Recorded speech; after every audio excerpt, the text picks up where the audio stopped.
Guys, another 3 or 4 minute sharpening tip. Just a quick one. We're going to talk about choosing grit. Now, we're going to do a video later where we talk about choosing different types of stones.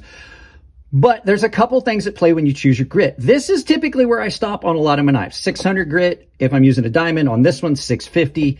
I've got other stones that I can use. But the fact is, the big thing at play is going to be, what are you cutting? Like, what is your day-to-day use?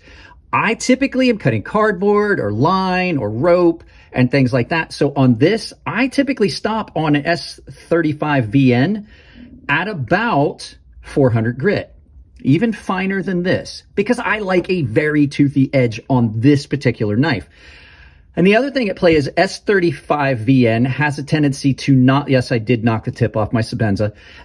S35VN has a tendency to lose its bite if you go above like 800 grit into the 1000 grit range. And what happens is just that tooth just seems to get so fine that then the knife doesn't want to cut. We've talked about the micro serrations doing the cutting. The bigger they are, the more aggressive the edge. The finer they are, the finer the finished cut, but you might not be able to cut a lot of things.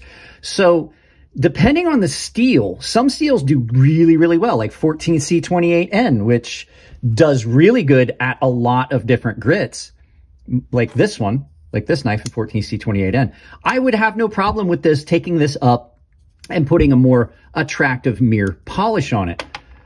But there's other steels that just don't do that. Finer grain structure, finer, you know, the powdered steels and things like that. Sometimes they don't like that super fine edge for a lot of things, and they're just not going to cut the way you want. So think about what you're cutting. If you're doing a lot of wood cutting, like wood cutting tools, the higher you take it up, the finer the finish is going to be. Like if you're doing chisels, take them up 10, 12, 20, 30,000 grit if you can, because that's going to leave you less work in the end. The sharper or finer the edge is on that, the less actual marring that you're getting from those micro serrations, the tighter they are. Straight razors, another case in point. The finer the edge, the better with something like a straight razor. But if you're doing something where you're going to be cutting cardboard and things like that, where you don't want a slick edge, you want to stay lower in the grit. So it's all dependent on what you're doing, the type of steel, and you're going to just have to kind of go through it and play with different knives and see what grit works best for that individual knife for what you do with it. Like I said, I've had this knife for a long time.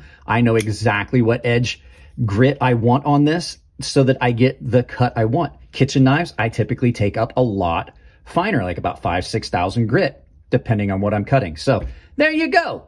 Grit. It's a choice dependent on the steel and what you're going to be doing with the knife. So there you go. Just a quick tip. See you next time.